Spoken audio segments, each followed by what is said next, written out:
What we were doing till now, this is the final class in the series, and I tried to organize it in a way that we could finish all in one sitting. What we did till now is what the first three classes were analyzing some of the classical and some of the contemporary proofs that are brought that we say to the accuracy of the text. We have a text, and the significance of the authorship of the text cannot be understated. Our religion, what we do as Jews, we just celebrate Rosh Hashanah. We have Yom Kippur coming up.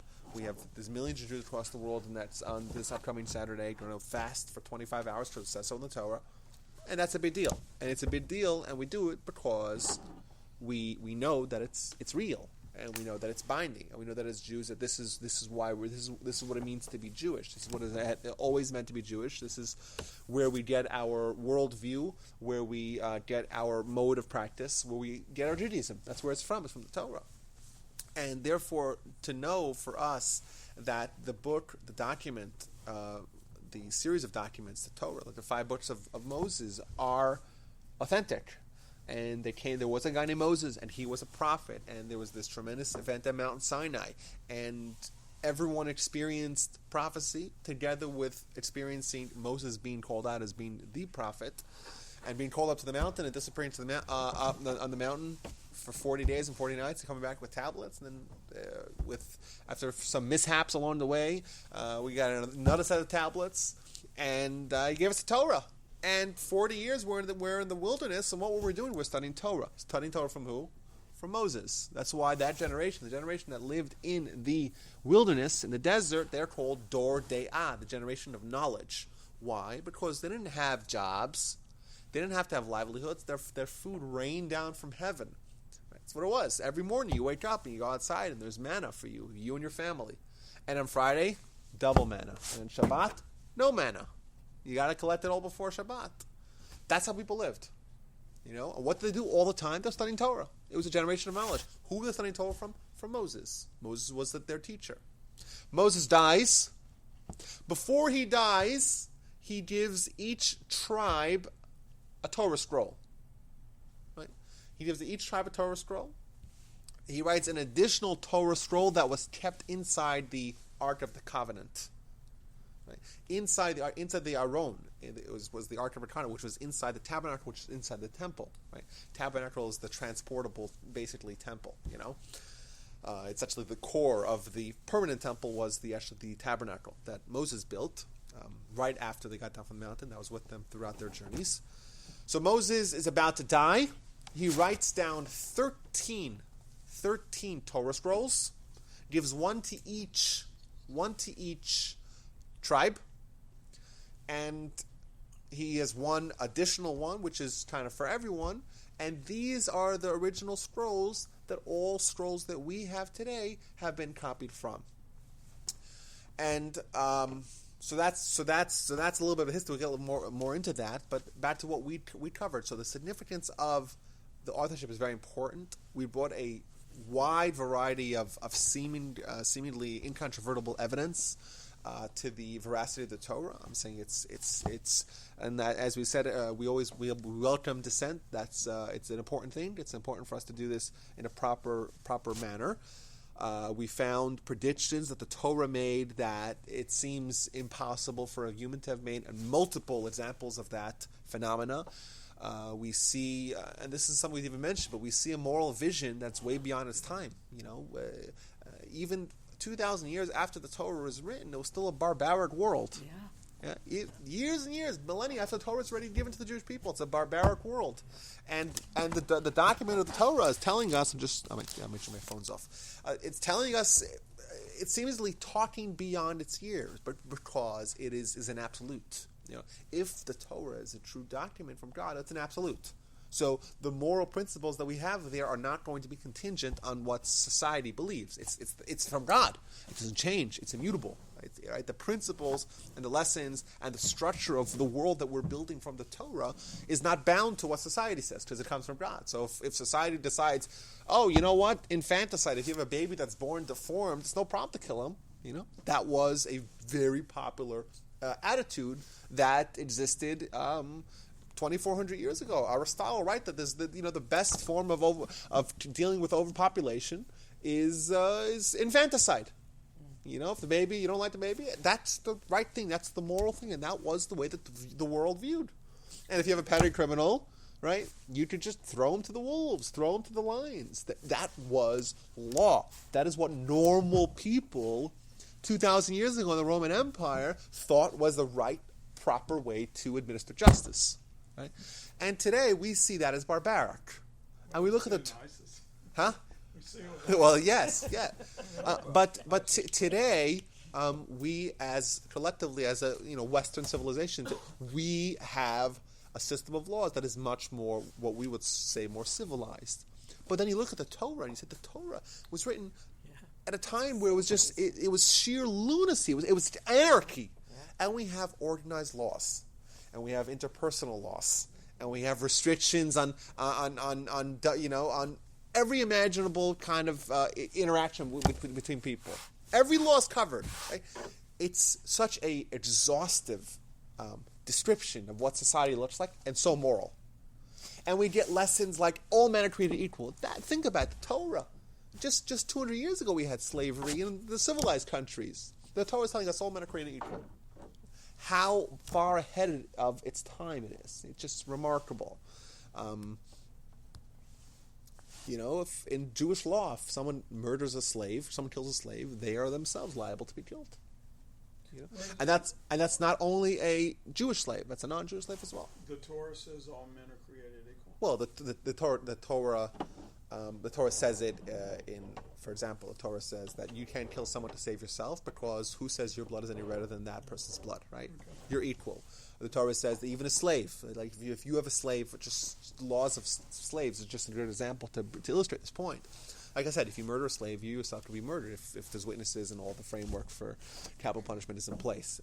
Additionally, if you have a slave and you have one pillow, you got to give the pillow to your slave. So much so that the Talmud declares that if someone buys a slave, they're really buying your master, because you have to take care of the family. You have to pay child support their family, so to speak. It's think about the moral. Why did we have slaves though? Well, I'm saying, but I don't get. Okay. Why are there slaves in the Torah? Why aren't they just servants? That's really what they were. That's what they were. I'm saying they. It depends. A Jewish slave is only maximum for 6 years. Maximum. Like an indentured servant, right? Huh? Yeah, like an indentured servant. Sort of like that, sort of. Yeah. So it wasn't like a slave. Yeah. The term. Okay. Who is not paid. No. These are people that are treated very, very, very, very well. Like I said, the Talmud declares. Yeah, the term slave is a very bad term. Let's call them service.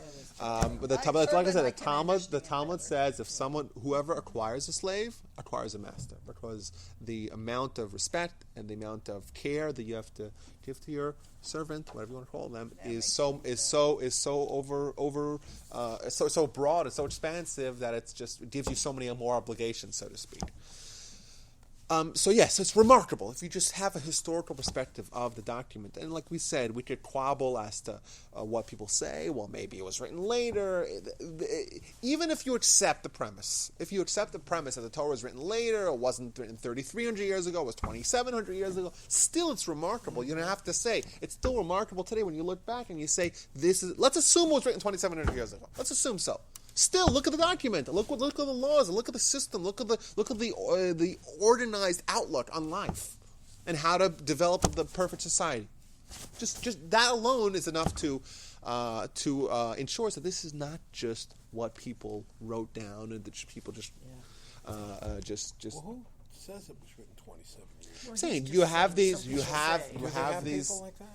scholars that say, like we talked about the last time. You have the people that say there's the documentary hypothesis. People who say, it was written. There was multiple authors. Jeremiah was the author. Ezra was the author. There was the multiple authors. I'm saying people question legitimacy of the Torah. Obviously, it's a relatively new thing. The whole idea of higher Bible criticism is now more than 150 years old. Until 150 years ago, and the man named Julius Wellhausen who developed this new method of thinking, there was really no contesting. Right? No one contested this. But nowadays, you talk to a scholar who's not, and he'll say, "Oh yeah, the Torah, of course it wasn't written by Moses, of course." When there is remarkable evidence, as we have seen, that it indeed was as it is described to be. There's also people that believe the last book, Deuteronomy, was not written by somebody else. Yeah, so you know what people say. This is another. Style. This is a common question. If you analyze the linguistics of Deuteronomy, it's different than Genesis, Exodus, Right, exactly. Leviticus, and Numbers. And what's the answer? This is such a simple answer. It's incredible. It's like One's a review. I know the Deuteronomy. if you look at Deuteronomy, if you just take the whole book of Deuteronomy, 90% of it is a monologue by Moses. Right. Hence, God tells Moses to write.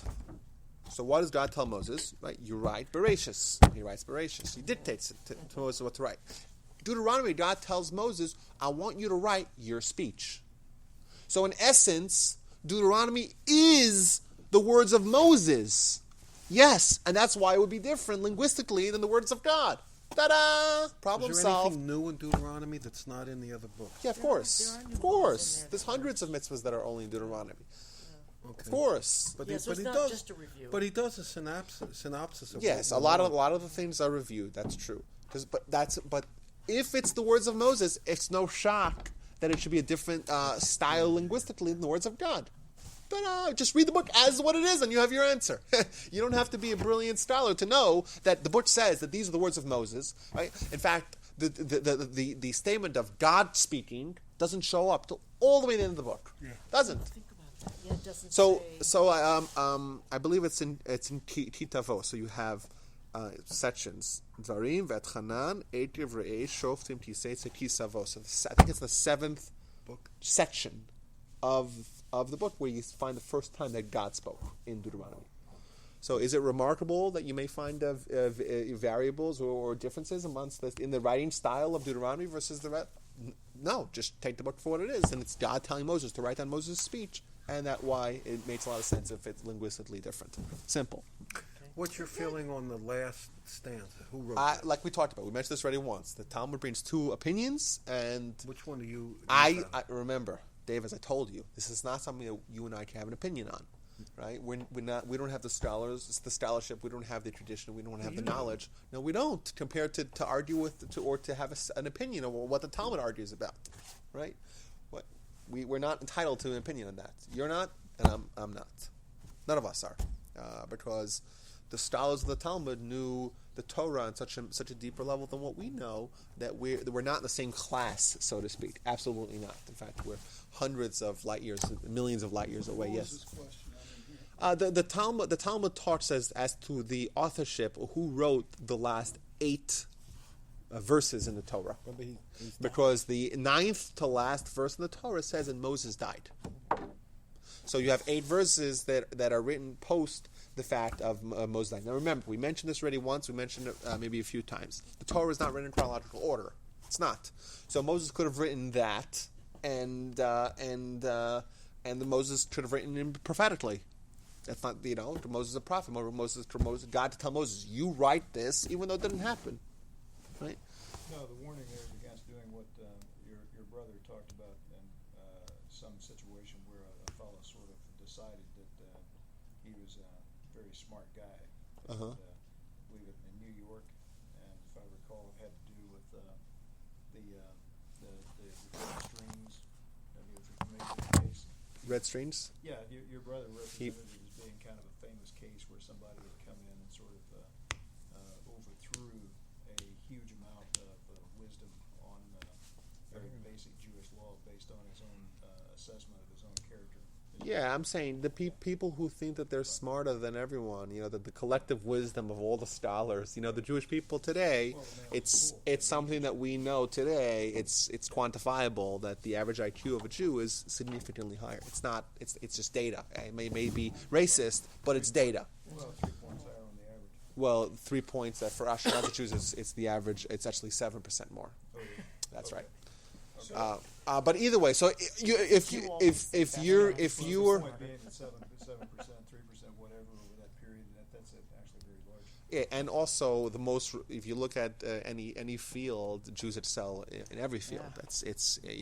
That's something that we could see clearly. But if someone thinks that they're smart enough, then the collective wisdom of all the scholars and all the rabbis that have existed until now, and like take Maimonides, you're smarter than Maimonides, right? Just no way. There's no one around today that's as intelligent as Maimonides, much less as dedicated to study or yes. Wendy, you were saying The Dead Sea Scrolls. yes. Is that Torah? The Dead Sea Scrolls are the most significant archaeological discovery of all time. They were discovered in 1947 by some, like this goat herder who was throwing rocks, and he heard some clank, and he climbed up to these caves, and he found these canisters that contained scrolls within them. They're part in south, not all the way south, but southeast Israel, basically near the Dead Sea, Qumran, and different places. There are these caves, very dry. Of course, they're very dry; it doesn't get worn out. You know, the Dead Sea in Israel is actually the lowest point in the universe, in the world. Lowest point. It's like 400 meters below sea level. It's very low. If you want to drive there from Jerusalem, you just drive down till you get there. So it's so dry that these scrolls were preserved, and they actually found this. Looked through all the caves, they found thousands of scrolls.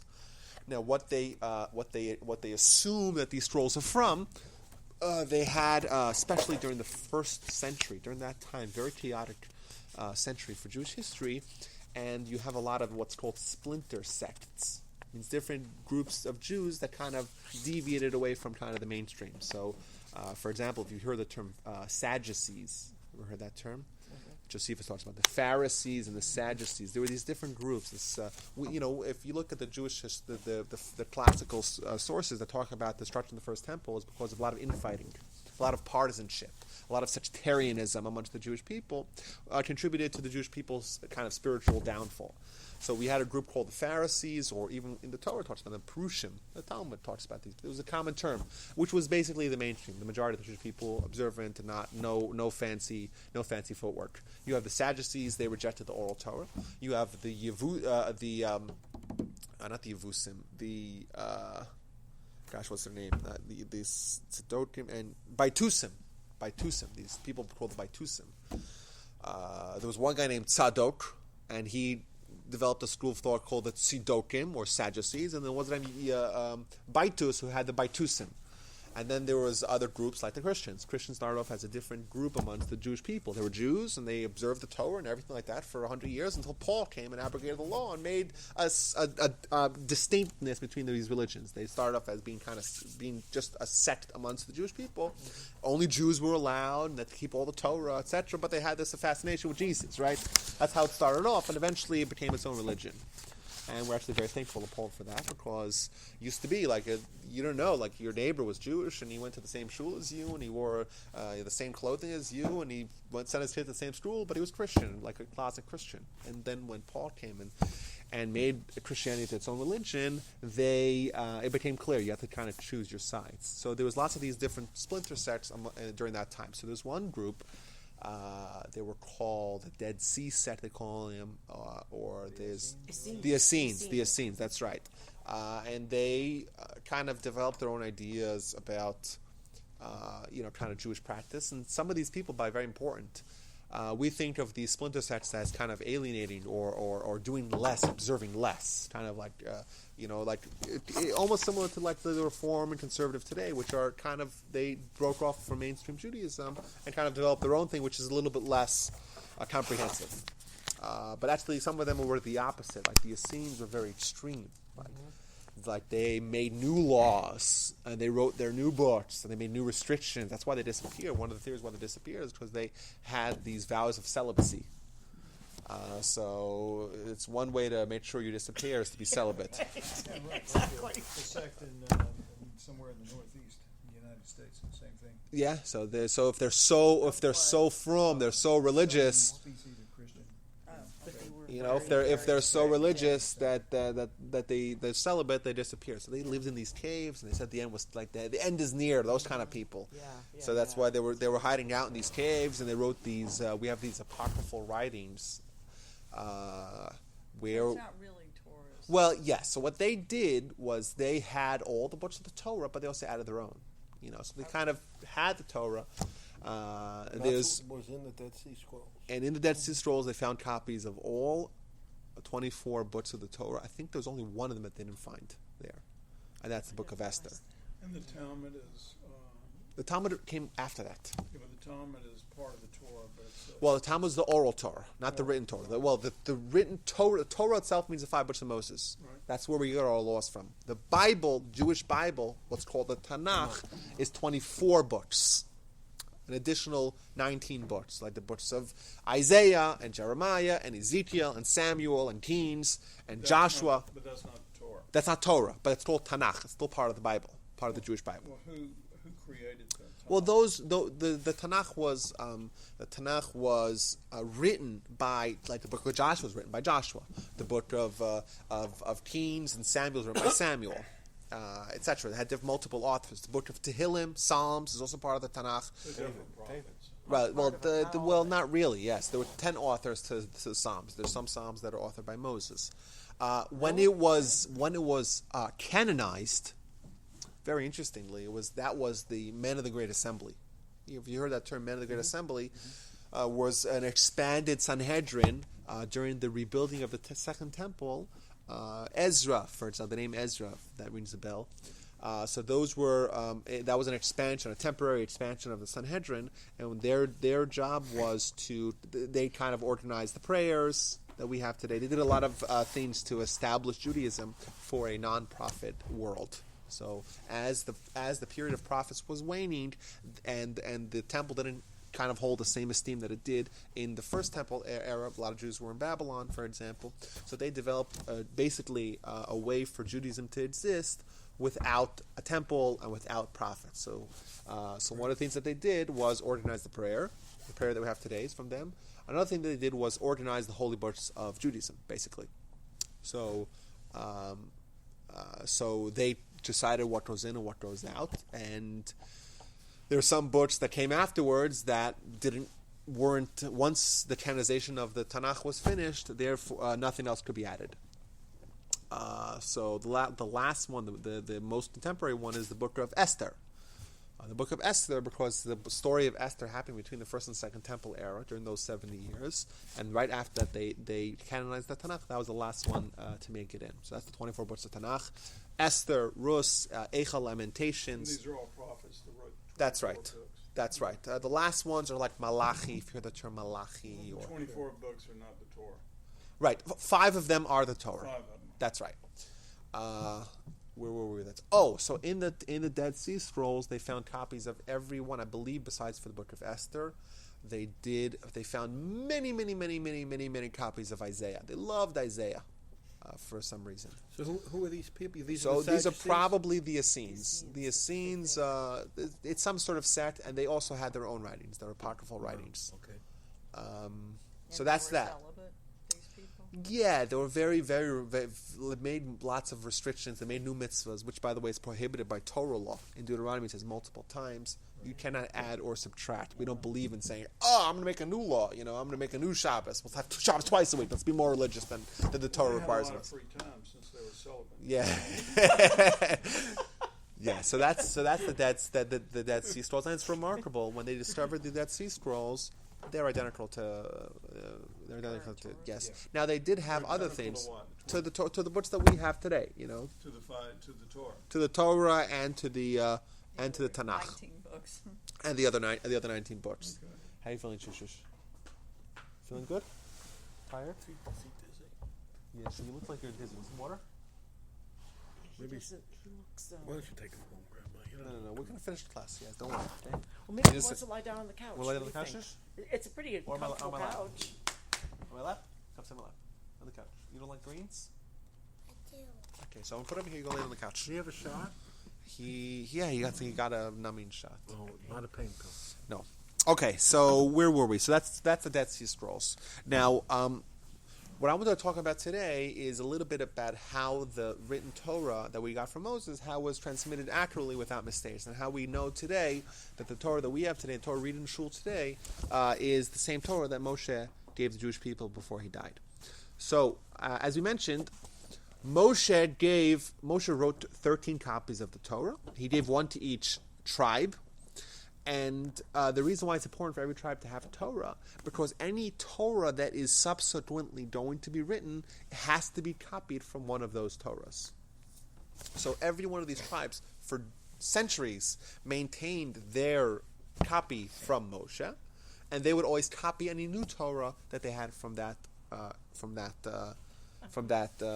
copy. Yes. Do we, by any chance, are there in existence any of those original? Maybe they are. Not that we don't know do of. we? Not that we know of. I think the Well, earliest full Torah scroll I think that we have, besides for the Dead Sea Scrolls, is maybe from the 8th or 9th century. Oh, okay. Yeah. I remember these things don't last so long. If they're written, the Torah is written on cloth. Cloth is animal hide.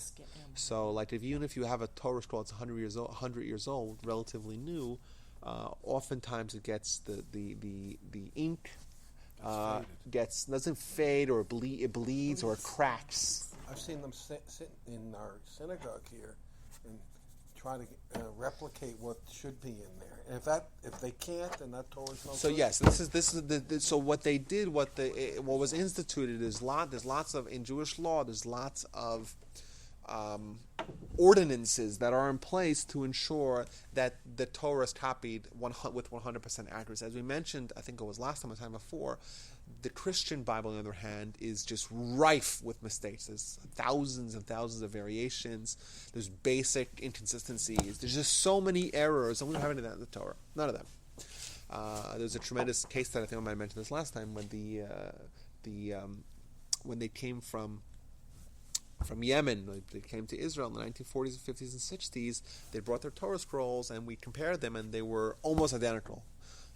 They were actually not identical, as we mentioned last time, but none of the words were different. It was just, in Hebrew, some words are spelled with vowels in the form of letters, and some of them are vowels in the forms of nikrudot, which are not actual letters in the Torah scroll. So you could have a word that... think of it like this way. In English, the word color could be spelled C-O-L-O-R or C-O-L-O-U-R. It's the same word, just has a different letter, additional letter. So all the differences that we had, the 9 differences, which is minor, especially when you consider the fact that there's more than 304,000, in fact, exactly 304,805 letters in the Torah. There's so many letters in the Torah, and a very, very, very minimal amount of discrepancies between the Torahs that have been isolated for thousands of years. How so? Because there's so many ordinances that are in place to ensure that the Torahs are copied accurately. So like we said, every tribe got a Torah, and they would use that Torah as the guide to copy other Torahs. One may not copy a Torah scroll from memory. You have to copy a Torah scroll from an actual Torah scroll. There is a format for how the Torah scrolls look. It means you can't just means that every line is assigned to how many words, and what word's the first word, what word's the last word of the line. So all Torah scrolls look identical. You can't just say, "Oh, I write really small, so I could do it like in less pages." It's not. There's uniformity amongst all the Torah scrolls. Additionally, Are they written now, or can they be mass produced? no, Torah scrolls cannot be mass produced. They have to be written by a sofer. Sofer has to be trained specifically for Torah scrolls. Takes about a year. Well, it depends it depends how fast of a writer they are.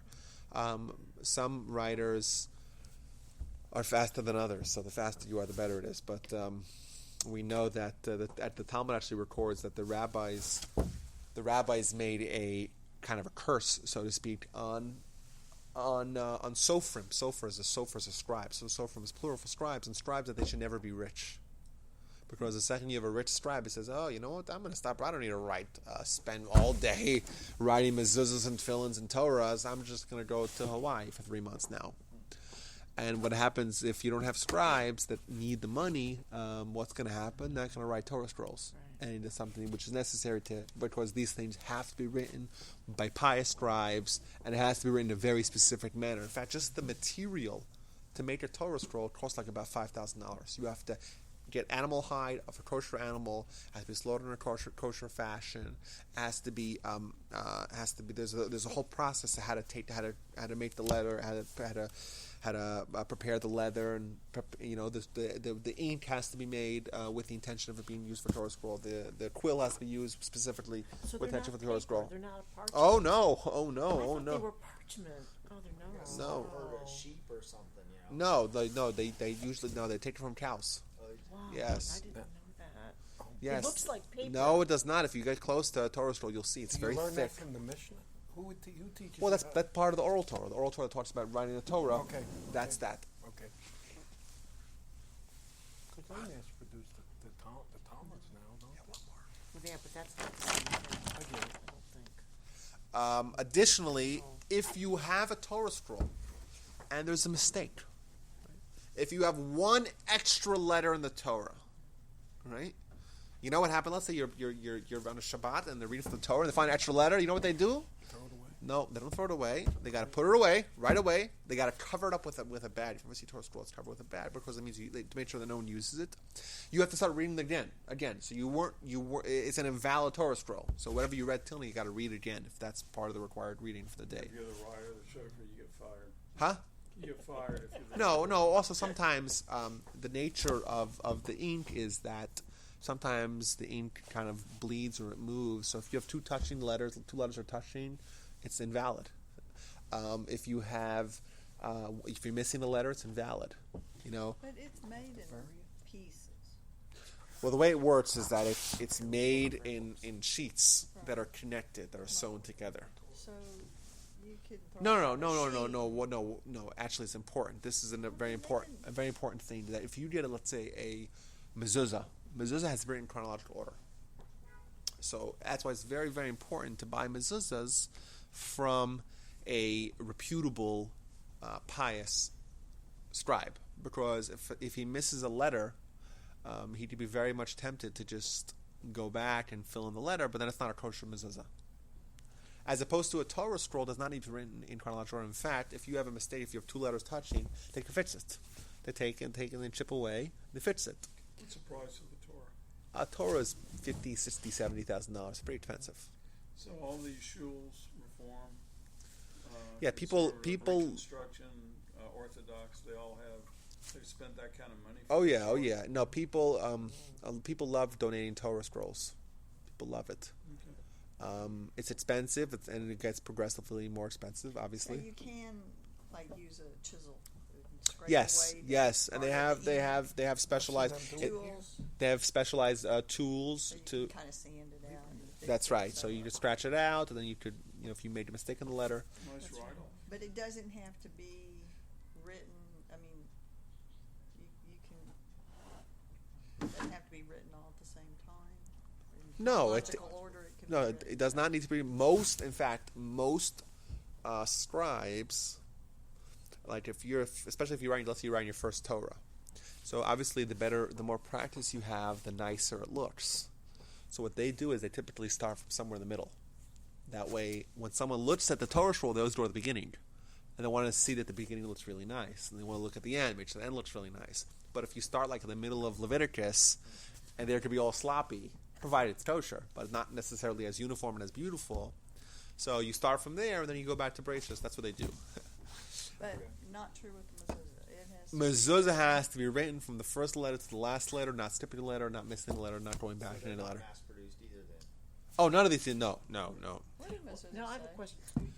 What about the Torah that you're reading and you find out that it's got an extra letter, like you were talking about a minute ago? Then you cover it. Then what happens in So the you end? have I mean, you have a do month to to fix it. Okay, If you don't fix it in a month, you got to bury it. you have to bury it, like Exactly. you do old prayer books. That's like right. that. Okay. That's right. All right. Okay. That's you're right. Yeah. In the mezuzah, there's the verses of the Shema. That's all. That's it. Yeah. It's 248 letters, words. That's not something. Regarding the 12 tribes, what's the difference between a Kohen and a Levite? Well, it was a family. The Kohen is from the family of Aaron, and the Levite is from the family of Moses, basically. But there's 12 tribes, and whatever tribe you're from, that's kind of it was a little more cliquey. It was like it was a tribe. As I mentioned this beforehand, when the sea split, it split into 12 12 paths, and each tribe walked amongst its own path. Do you believe that is it proven that there is a gene for a Kohen? There's this guy who came up with this Cohen gene that actually found that male Cohens they all share an ancestor. That's not so significant. I don't know anything about genetics. I don't know how it works. But the tribes, they were each assigned. They were assigned different portions of Israel. So Israel was parceled up amongst the tribes. So, like the tribe of Judah was where Jerusalem. Judah and Benjamin was where Jerusalem was, and all the tribes were spread around Israel. Reuven, the tribe of Reuben, which is the first tribe, was actually on the east side of Reuven, Gad, and half of Manasseh was on the east side of the Jordan. So are Kohens and Levites, they're more rabbis, or they're more Well, pious? they always were the leaders, the spiritual leaders. The Kohen Gadol, which is the high priest, he was the spiritual leader. That's number one. And there's certain spiritual characteristics of the tribes. Nowadays, it used to be that the tribes wouldn't really intermarry with each other. They lived amongst each other. I'm saying each tribe lived amongst its. They would not intermarry. There was no prohibition against intermarriage. They just didn't. But it means there was kind of a feeling of camaraderie with you and your tribe. Obviously, as time has progressed, and we don't really know which tribe we're from, unless you're a Kohen. I'm a Levite. Oh, so if you're a Levite, you know what tribe you're from. But me, I'm just a regular Jew, so I have no idea which tribe I'm from. I have no idea, and most people don't know which tribe that they're from. And it's really not so significant now. If you're a Jew, then you're a regular Israelite. So. Oh, darn, I thought I was special. No, you are special. I'm saying. You are special, though. Yeah, you are. You are. That's why. The Torah. The rest of us were. The Torah gives us. The Torah gives us certain requirements for honoring the Kohen. The Kohen gets first, right? The Kohen gets the first Aliyah, the Torah, then the Levite. You see, but the thing I'm not struggling. The thing I don't understand is they ask who's a Kohen. Well, I'm a Kohen. You have to have something to prove Is there something that you have to have in order to prove that you're a Kohen? Well, with Like regards to what? So yes, if someone says, if you drive to. What'd you say? Fetish for Hershey's. No. There must be something. No. So what's important You have to is trace that your lineage back to the Kohen Gadol. let me ask you a better question. Yes. Let's say someone says, I want to marry your daughter, right? I'm Jewish. How do you know they're Jewish? Well, You're not going to let your daughter marry a non-Jew, right? God forbid. How are you going to let your parents were Jewish? Well, so does he have to prove that or not? I'm saying that's the same question, Do you just So take the question their is, word for yes. it? So if I guess you watch and observe them. well, it's not just that. If If you they know, ain't Jewish, I guess if gotta you know that believe their they are. parents were Jewish, their parents are part of the Jewish community, and their grandparents were part of the Jewish community, then you just safely assume they're Jewish without doing any history. If someone that you don't know, you never met, just shows up and says, "Oh, I'm from Des Moines, Iowa. I'm Jewish." You know what? Oh, really? Do you know anything about being Jewish? No, but I'm Jewish. Were your parents Jewish? I think so. I have no idea. There was this guy. I got a call from a kid in the Woodlands. He says, I think I'm Jewish. Oh, really? So what kind of evidence do you have to prove? Like, do you have any sort of, like, how do you know, like, his parents are Christians, very religious Christians, and that's where he went to Christian school. I'm like, what makes you think you're Jewish? I really feel Jewish. Listen, doesn't really cut it for us, If you grew up Jewish, your parents were Jewish and grandparents were Jewish, and we see we have pictures of their graves in Europe, and his grandfather was a rabbi, my other grandfather was a shochet, right? Then we know you're Jewish without any sort of evidence. But if some guy claims to be Jewish, has absolutely no evidence then they were probably wanting to do a conversion. They have to convert then, right? Yes. If your mother's Jewish, you're automatically Jewish. Your father's Jewish, not necessarily. It used to be the opposite. It never was in the antiquity. opposite. No, Wasn't that's it? not true. The It Torah wasn't. itself says, it's a verse in the Torah. Land, yeah. It's a verse in the Torah that when a Jew sleeps with a non-Jew and they produce a child, the child goes after the mother. It's a verse in the Torah. However, what you're saying is that yes, the land rights, and if your dad was a Levi, you're a Levi, and if your dad was a Kohen, you're a Kohen, goes to the father. The exception to that is if there's an intermarriage. Okay. So yes, the rule applies that your Judaism comes for your dad unless there is intermarriage either way. So if the father is is the one who's the non-Jew, we go after the mother. And the mother's the non-Jew, we go after the mother. You know. If the mother, say that again. If the father is a non-Jew, we go after the mother. If the mother is a non-Jew, we go after the mother. Means either way, if there's any sort of intermarriage, regardless of whether or not the man is the Jew, the child goes after. that's the mother. right. So, but if both parents are Jewish, then we go after the father. Okay. Yeah, Okay. but that's not. I'm Funny, saying. when I was in middle school, my grandparents lived in Houston. So when I was in middle school, and I brought home a friend that said they were Jewish, and my grandmother didn't know who they were, my mother didn't know who they were. It was a big deal to figure out who were these people. I said, well, they moved from Arkansas, and I said, how do they know them? And that happened when I was in middle school, and it was very odd that there were people that started coming in that my parents didn't know. I don't know you. Houston was a much smaller Of city course. too. I mean, everybody. You know something? Everybody knew everybody. When when the Jews came over on Ellis Island, I don't know if you knew this or not, they couldn't pronounce the last names. So they became Goldbergs, Gold and a Berg, son of Gold. You know, they were Smithies. And a lot of them became Cohen, the last name of Cohen, because they thought they were all Cohens. So you're a Cohen. That's how they named the people. Yeah, there's some Cohens that are not They Cohens. can't be. They're right. Some, I would say, there's a bulk of the Yeah, Cohens. there's a lot of names that were shortened or abbreviated. Yeah, last names is a relatively new thing. In the Torah, and you look open the Talmud, it's not a single last name because it's just So if you're who Cohen, you are and who your father was. Cohen, you're not necessarily a Cohen. And maybe where Right, you're but from, too, typically right? it's oftentimes you do see like him, the son of his mother, but typically it's the father. Okay, so what other ordinances are there? The scribe has to pronounce every word out loud before he writes it. So if you write, you have to say the word, write it, say the next word, you write it. Very interestingly, Really? because we want if you try to copy a document, and if the document has 300,000 letters, you will make a mistake. You will make a mistake, guaranteed. Right? We're trying to build as much of a system where you're not going to make a mistake. So do they work in pairs? I mean, is there No, someone no. else there? If you or- have the document that you write in front, you're copying from the The one Torah. that's in front Right? of you You're over here. following the Okay. same structure. Gotcha. Every line is the Gotcha. same amount of Okay. words. Okay. Right? The same word that ends that line over there is the end line over here. Gotcha. So he I just says see it the out word. loud. I say the word. Okay. I write the word. Okay. I see the next word. I say the word. I write the word. You have to, like we mentioned, the letters can be touching each other. It has to be relatively written. There has to be white space around it.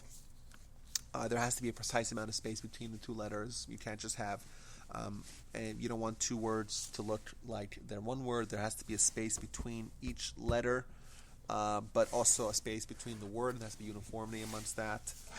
And like we said, if there's anything wrong, if there's any mistake, if they find, that there was something different or something wrong or invalid about the Torah, they had to put it away. 30 days to fix it, and if you don't, you put it away. So remarkably, and another thing, they would every couple of hundred years, historically, they would take all the Torahs that are in every community and bring them together and cross-check them. Because if there was a mistake, you want to make sure the mistake doesn't spread. So what they would do is they would collectively gather, have like a convention, and cross-check, and then if a mistake happens, the odds of the same mistake happening to everyone is nil. So if you have 100 scrolls and one of them has a mistake, It's your so mistake. you fix that mistake, and that's a way to weed off all perpetuation of mistakes. And every town, even in Europe, even way after this, every town had a scroll that was a scroll that was used to copy to make all the scrolls for the town. That's why we could safely say that the Torahs that we have today, and Torahs read in shul, we read twice a week, and twice during the week, and once on Shabbat. These are the same Torah scrolls, that same words, same letters as we got from Moses. How long does it take to write a Torah? Yeah, I think somewhere, like someone mentioned, a year. I don't know That exactly. I think it long, a depends. year? It depends on what else you're doing. You write 10 hours a day, maybe uninterrupted. You probably could do it faster. I don't know. So That's why they cost $60,000. Moses could very well have been the first person to ever die from writer's cramp. You think so? That's Yeah, pretty can you amazing. imagine He could write 13 of them? 13 I wonder how long it took Moshe to write. Well, he was 13. wandering for 14 years. 40 years, Yeah. but still, Point, though, he made 13 copies. Yes. Uh, Yeah, how he did it, it's I don't know how he did it. right. Yeah. He'd hire people to help him. Huh? He'd have people help him. No, it seems like he wrote them himself. Yeah, but remember, if he survived 40 days without eating or drinking, he could probably do this also. It's not a big deal. They had 40 years in which to do it, too. But I just wonder. No, but he wrote it at the end. All Clearly, he of wrote them? it at the end. Yeah. Yes, All of them? yes. So he did I wonder How how he long did it that all. took. 13 Right. years. How 15 he years, how he yeah. know how he did it all, I don't know. But the same way I don't know how Aaron lifted 22,000 Kohanim in one day. He lifted them, shook them all around. Like, yes, I'm saying, yeah. Remember, they during these times, the Jewish people are in the desert, they're in the wilderness. They're living a supernatural existence. As we mentioned this 100 times already. But they got food raining down from heaven. The clothes grew with them. Imagine they wore the same clothing. A rock followed them with their water. Yes, they got their water out of a rock, and this is something that was experienced rock not by followed one them. guy, or not by one family, or not by one community, by millions for What were you generations. saying Remember about the his Kohen shaking 22,000 people? Yeah. The Torah tells that that on the day of the I think it was the Chanukah Sabayis, the day of the when they inaugurated the temple. So there was this process of dedication for the Kohens, and Aaron. I think Aaron, and instead of his sons, I don't remember exactly. He would take him and he would lift him up and shake him, and 20,000. Can you imagine lifting 20,000 people and shaking them all in one day? So how they did it? I don't know how they did it. Shake them, just shake them. Yeah, shake him. And you know that. 20,000. That's a group But of people what that does live that as close to mean? God as anybody ever. I don't know. What's Shake their the brains. purpose of shaking them? Well, it was some sort of a dedication process, huh? Wave offering? Guy you were- No, it wasn't an offering. It was some sort of dedication process. I don't know exactly what it was for. CHROD. Okay. Remember, they also had when they built and rebuilt the tabernacle. With this, I'm going to finish. Shush, we're going home soon, Chris. Sweetie, okay? They built and rebuilt the temple all the time, and what they actually in the tabernacle. So it was basically like kind of a rectangle, and it had beams, and it also had each beam had a hole in it in the middle, going through. And they would take this one central beam and they would put it through that hole. Problem is that what happens when there's a sharp angle? The Torah says is that they would just take the pole and they would push it, and the pole itself would turn like a piece of wood. Can you imagine? A piece of wood or metal, whatever it was, metal or wood, I don't know what it was. I don't know what the material was made out of. The Brech HaTichon. That's the kind of life that they lived in. We don't have material that acts that way, because we don't have spiritual material that has physical manifestations as well. Actually, Pretty remarkable. And when in the tabernacle itself, I heard when the Jews went down to prostrate themselves, Yeah. it expanded. Yeah. This, I'm saying, for us to wrap our heads around You can't. You can't. Yeah. But It's a whole different reality. But we know it's still true because we have testimony from it. We have evidence to support it, and we have traditions based upon the witness of millions of people of these practices. So I think I had some more stuff I wanted to talk about, but I want to stop over here. I want to thank you guys all for participating, and it was lovely. I really enjoyed this. Next will be Torah again, Torah study. That's right. They're going to start the breakdown through the Bible. I believe it's going to be I don't know if it'll be next week. Next week? I don't think it's next week. But I think After it's Sukkot. after Sukkot. And It's different sure than he'll this send it in class. Much Yes. different. Yeah, Yes. we have a Can Chumash. actually look at the We go through the Take this Chumash one. line by line by yes, line. thank you so much, Dave. Take this one. You take it home. Yeah, Thank you so he much. looks like he needs to And go back. everyone, please have a meaningful Yom Kippur Yes. and an easy fast. Where are you going? I'm going to be in Bel Air. Yeah, he's going to. You're going to be the Jackman. Chazan over there? That's right. I saw that. and Jack. And we can feel confident. Every time you see a Torah, you see the letters of the Torah lifted up. They say וזאת HaTorah. When they lift it, וזאת HaTorah ששמו לפני ישראל. This is the Torah that Moses. That's what we say every time they lift the Torah. And it's been done for centuries. This is the Torah that Moses gave the Jewish people. ששמו לפני ישראל al pi Hashem, as per the dictation of God. I was at I'm Reconstructionist, and it was a small Al. You're Jewish. So no, the point I'm making is it's a small shul. Yeah. Not that special or anything like that. I'm just saying in our group, it's very few people. So, and I don't go to services except during the holidays. I do Muser every week, but so I had the opportunity of holding the Torah, not walking with it, but taking it off the podium, picking it up. It's heavy. Yeah, it's heavy. It's very heavy. And of course, Nancy Shern has a little and it was the all bar it mitzvah was kid. more they on do? one side because of where it was, So it was, Yeah, but there's so a few. I'm picking it up. They say, "Hey, Al, you're strong. We want you to." What happens if you drop it out? No, well, God that, forbid. No. You have to fast for how? So I got to hold. I guess you have a lot of kissing to do. No, you fast. You have to fast. Yes, it's a very big calamity. It was God really forbid an Torah honor. straws. I saw it. Yes. I Yes, once but caught- when they do the hagbaha, it's called the Catch hagbaha. somebody. Everyone says וזאת Torah. This is the Torah Shesam Moshe that Moses gave Lebnei Yisrael to the Jewish people. Al Pi Hashem, as per the dictation of God, gave Moshe in the hand of Moshe. We declare that, and we've been declaring that for centuries. And we could safely declare that we know that there is legitimacy to this ancient Jewish claim. Thank you all for coming, and everyone have a meaningful year and Gemar Yom Kippur and Gemar Chatima Tova.